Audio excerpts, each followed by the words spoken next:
Oh, yeah.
Sweet.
Nie powinienem to mieć podzielone ładnie.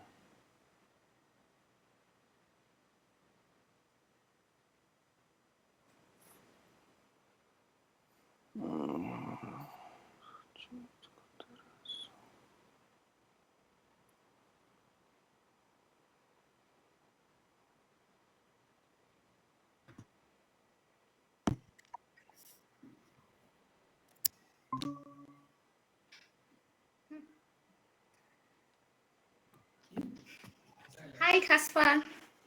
Good afternoon. How are Good you? afternoon. Very well, thank you. How are you too? I'm alright. Not too bad.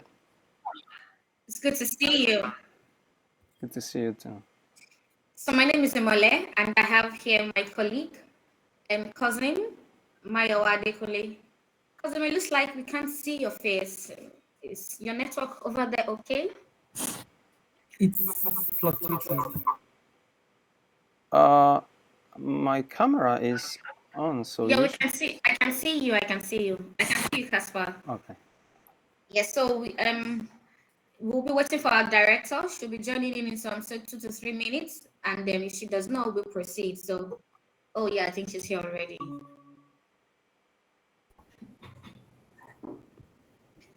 So, Caspar, can you hear me? Yes, I hear you very well. Great. So, like I said, my name is Amole, and I am the PA and compliance manager for Amenable Staffing, So is and that I all? double as the PA for the director. Yeah, that's all you need to check. And this is Sorry about that. you're welcome, ma. And so her name is Temitopotem Dayo Hassan. She's the director of Amenable Staffing Limited, and Maya Wadekunle cousin is the recruitment consultant for Amenable Staffing Limited. And basically, what we do here is we provide staffing solutions, to organizations that have a need for us, and that's why you are here today, because we are trying to recruit for one of our clients and at SIPCO, and Maximus referred you to us. And so I think that's a brief summary about all of us at Amenable Staffing. Can we get to meet you, Caspar? Okay, thank you for this information.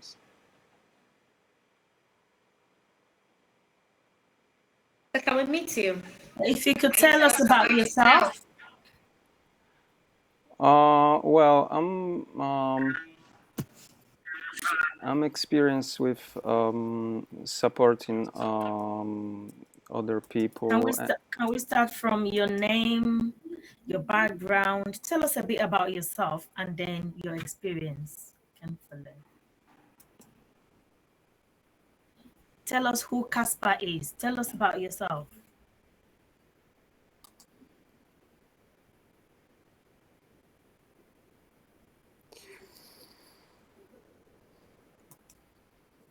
Hello, Caspar, are you with us? Can you hear us? I am, but All right. I lost my thoughts. Well, maybe I have some questions, and I'm very interested. I would like you first to answer, because I sent you email and haven't received the answer. That's okay. Go ahead. So I've read that the time of one shift is between 8 p.m. till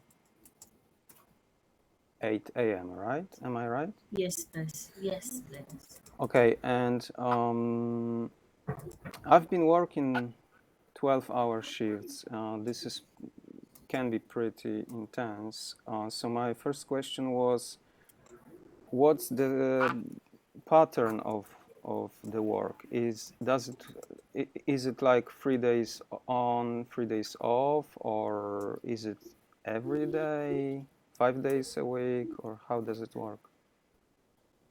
Okay, so one thing about this shift is that you can decide to do 3 or 4 days a week and then have the rest of the week off, but it's not a waking night. You're going to be working between 8 p.m. to 11 p.m., which is 3 hours waking night, and it's paid at £12.50 per hour.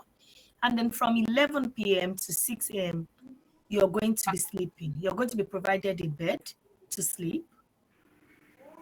When you wake up at 6, so it's paid, that the sleeping part of it is paid at a flat rate. Yeah, okay. Which is from 11 p.m. to 6 a.m. to 6:30 a.m. you're going to be sleeping, but you get paid 50 hours for the sleeping. When you wake up 6:30 to 8 o'clock, there might be deliveries or there's newspapers that you need to push through the residents' apartment. Between that time, if not, you sit down and look at CCTV and see what's going on around the building. And like I said, for the waking hours, you're getting paid £12.50 an hour. And for the sleeping, which is 11 p.m. to 6:30 a.m., is the flat rate of sleeping, which is £50. Does this answer your question?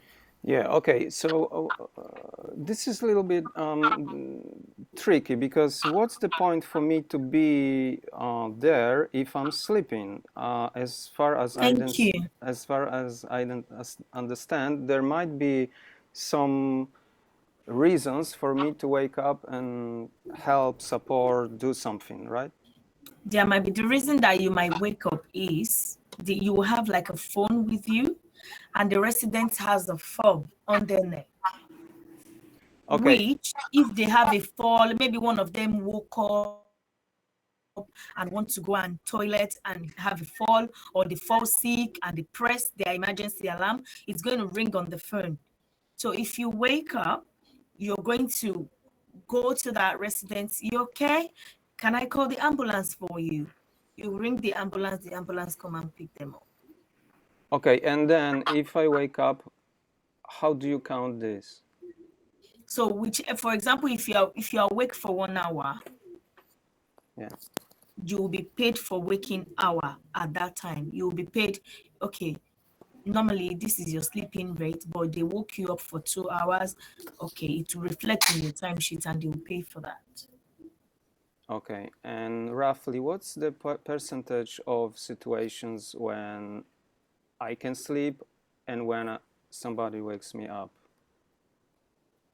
Like 50-50, or most of the nights No, somebody no, will have no, no, no. the issue, or So far, so good. With their services that we have started, people have not been calling that they woke them up. But you need to bear it in mind that it can happen. okay. And when it happens, you need to let us know. Do I understand well that these are elderly people? Yeah, they are elderly people, not very, very elderly, people between their 70s, 75. But you're not their carer. They have their own carers. You're a night concierge. Okay. You understand? When you see them pass through, hello, good evening, you know it's your job to make sure that the door is locked by 8 o'clock. And if anybody wants to go out, you need to know who goes out, who comes in at that late hour until 11 p.m. After 11 p.m., no one is coming in or going out. You are going to your bed to sleep, because in between 8 to 11 you're going to either do some cleaning, maybe you need to hoover the corridor, maybe you need to do you will be shown. If you need to collect their bins, most of them, they put their little bins by the door. You will the building all through their doors and pick whoever puts bin on their door. You put it where it's supposed to go, you document it. So an induction would be done prior to start date. Yeah.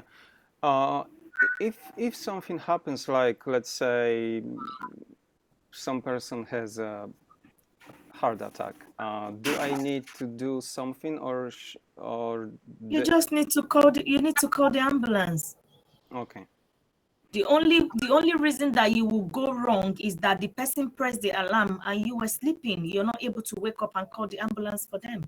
But as long as you are sleeping, the phone is in ring out, somebody press the alarm, it rings in your hand, and then you quickly call the ambulance. You know how ambulance does in this country. They might ask you 3 questions. Is she alert? Is he alert? We're on our way, blah, blah, blah. You document it. That's it. Yeah, I'm just wondering if, well, who takes responsibility if uh, elderly person needs to be saved. So, Casper, like Derek had actually said earlier on, the people have their personal care. If there's any need for emergency, you are going to call 911, call the ambulance so that they can get on to, respond appropriately. So, do you have any further question for us, or we can go ahead and proceed with the interview? Yeah, I think I understand the everything I Are you wanted. happy with the rates for the pay? Are you happy with the rates? Yeah, if it works like you mentioned, then it is okay. All right, then. So, would you like to tell us a bit more about yourself and why you think you'll be a good fit for the night security concierge position we are currently recruiting for? Why do you think we should hire you? Uh, okay, I'm a person who is very interested in other people's good, and I'm not in usually I'm interested more in other people's good than even my own. And I've been working with in this sector, and I was very much for my clients, and despite I was not the manager, they thought I'm the manager because I've been doing much more than minimum, and even much more than I was obligated.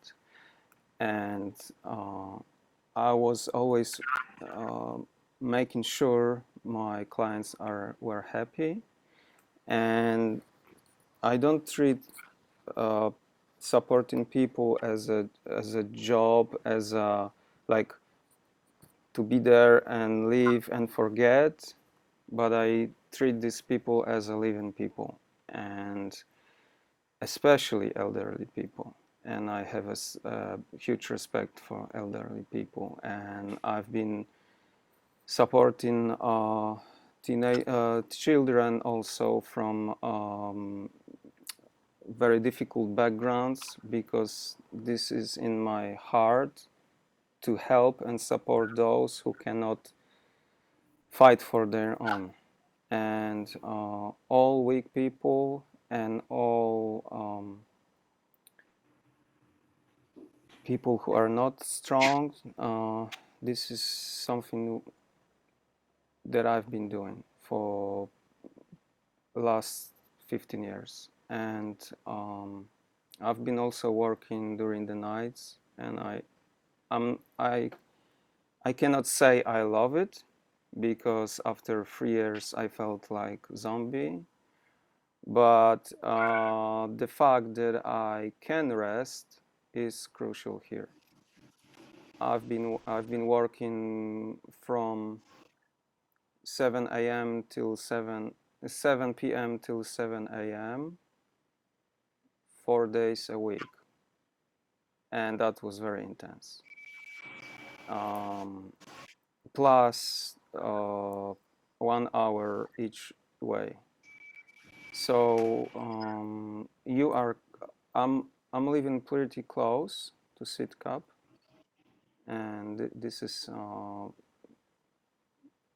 good. And the fact that I could rest, it's good. And I'm not well. So these are the reasons you may consider me as a good, potentially Thank you good very much. worker. Thank you very much. So, as you would come to know that this job requires a balance of professionalism and compassion. Has there been any time per adventure in your last 15 years of service, where you showed both compassion and professionalism while working under pressure, or are you unable to work under pressure? Yeah, I am able to work with that. Okay, so can you share with us an experience where you had, both been calm and then very professional, while trying to deal with your clients? Well, for instance, I had this is a true story.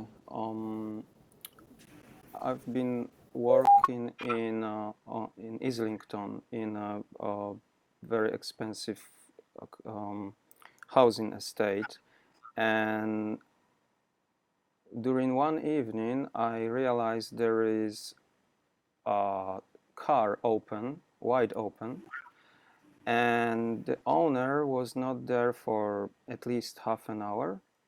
And it looked like he started to do something, like moving things from the car to the flat, and then disappeared. And I checked around, and the door was open, his house door, and I realized he might be inside, and probably something happened. And I called for the police. I called police and ambulance, but they they didn't come. and I took my own initiative, and uh, I actually found his credit card on the road, and I checked inside the house because I had keys for all residents' houses, and thank God he was not inside lying on the floor, but I found him outside, and he was drunk, and I helped him. He was very serious person, businessman, but in this particular day he had a very good business deal, and he had some appointment after, and probably he drank too much. And See. I helped him to reach his house, to close the car, to move everything from the car, and then he went to the sleep. Another day he remembered everything, and he made me famous in this estate because he appreciated this very much. The fact that I did much more than I was obligated. So situations like this happen there quite often, uh, and I wasn't hiding, pretending that I'm not there or didn't see things. I was for these people, and I was doing my best to be sure they are safe. Thank you very much. I think that was a brilliant initiative by you, if you must, um, if I must confess, actually. So I would like to ask: are you very familiar with safeguarding? Um, what? With the word safeguarding, are you very familiar with the word safeguarding? No. Okay, that's very fine. You could read that up and then you'll be trained. So basically, what it means is one being staying safe or keeping your residents safe. And then I'm sure you understand what confidentiality also means. Yeah. Well. Yeah, there may be some phrases or words that I'm not familiar with, but at the end of the day, it's very possible I know how does it work. Okay. Okay, that's very fine. It's okay. However, you'll be inducted for the role, so I'm very sure that anything that you need will be given to you before the inductions. And if there are actually questions, I'm very sure that you would ask, and then clarity also will be given to you. So basically, this role involves recording and handing over information. So it means that once you're done with your shift, you need to hand over to the next person, Yeah. things, all that Yes. you've done and all that has been documented. So how would you ensure accuracy and confidentiality when doing this? Could you repeat the question because my Okay. So I said, so basically this role will require you doing a lot of documentation and handing over. Can you hear me? there are glitches, so I have to yeah some sentences I have to imagine, what you're saying. So, but what I Okay, understood. can you hear me? Can you hear me this way? Can you hear me? Am I clear? Am I loud and clear enough? Yeah, okay. Okay, so I'm trying to say, how do you ensure accuracy and confidentiality while trying to hand over, your reports to the next person who will be taking over the shift from you? So how do you ensure that all that you are handing over is not being exposed to a third party? And how do you ensure you're also giving out the right information? You're passing the right information across to the next person who will be having um who will be running the shift. So how do you ensure this? Well, as far as I've been doing in my recent job, we've been sharing um, all information necessary, but not confidential informations. And if something important took place during my shift, I was sharing this for the next person to be updated, but nothing confidential. And if my colleague would need any informations like this, he or she would ask our supervisor or the manager. Okay, so that's great. So basically, the confidentiality here means that a third party, other than you and your colleague, is not aware of whatever thing you're trying to do. So if you're trying to hand over a shift and documentation to the next person, you make sure that you do that exclusively, and then having a consent of the other person, it means that you have properly handed over, of the shift. So, thank you. So I would like to ask, do you have an enhanced DBS and updated service? Actually, I do. I have enhanced DBS. Yeah, Oh, because that's great. I've been working with I've been teaching children. Oh, that's great. So after this interview, I'd like that you help forward it via the email, so we can retain and we can confirm at our end too. And so that's just going to be all from my end. So I don't know if my cousin, do you have any question for Caspar?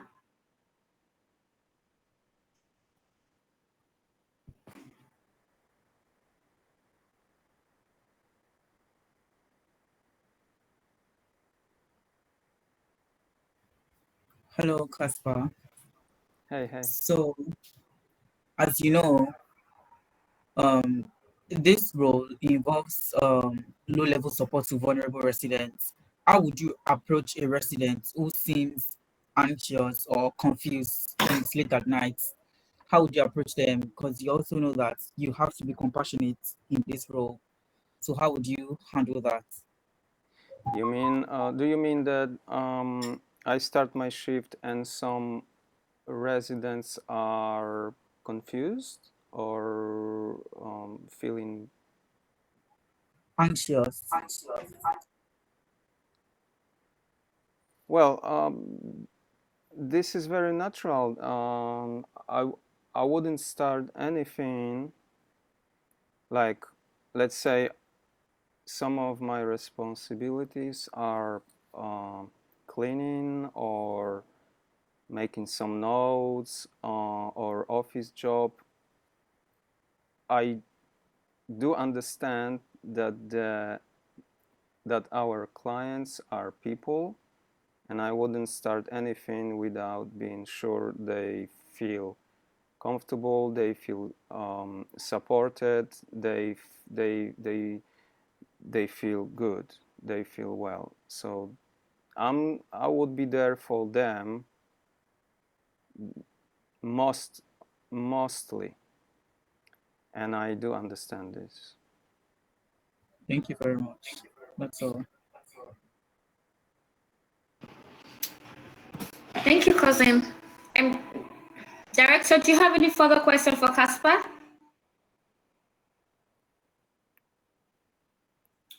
Okay, so Caspar, do you have any further question for us? I think she's not on seat. No, my darling, that's it from my side. Just make sure you check if it's got an enhanced DBS, if it's an updated service, and we'll take it from there. All right. Caspar, do you have any question for us? Somebody attend to Yeah. that side. Yeah, And I you really probably it's 1 p.m. so you probably have another interview right now. No, it's okay. It's okay. Thank you very much. If you have any questions, questions, go ahead and ask. please go Well, ahead if you have any other question. where when roughly when can I expect any answer? Can you expect what? A response? Yeah. Response within 1 week. We'll get back to you. Okay. And how many people work there on a daily basis? Like how many concierges are there during the shift? There is one during the shift, or Yes, just one during the One shift. person during okay. the shift. What Anthony, happens? please let us know. What happens if during my shift I would feel ill or something happens? What? You call How? in. How can I inform? You definitely call in. There's going to Yeah, be a number. the You call manager. the office. Just a quick question. How often do you think that you would fall sick within a month? I don't actually. I'm very healthy. That's fine. But we just need to know so that we understand that we must have a standby person just in case. That's the reason for my question. But if you ever fall sick on shift, ring us. You will have your direct manager's phone number that you can call and tell him or her how you're feeling. How many days? How many holiday days are How many during holidays during the year? during a year? When everything goes well and we come back to you, everything will be present in your employment letter. Okay. All right? Thank you very much, Caspar. Thank you. Have a good afternoon. And yes, on the last note, if required to come into the office, will you be able to do a walk-in if required to come into the office?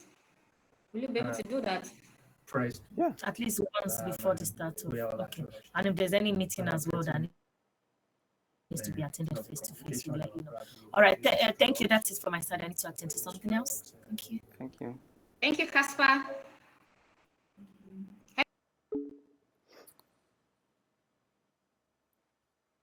Szajka.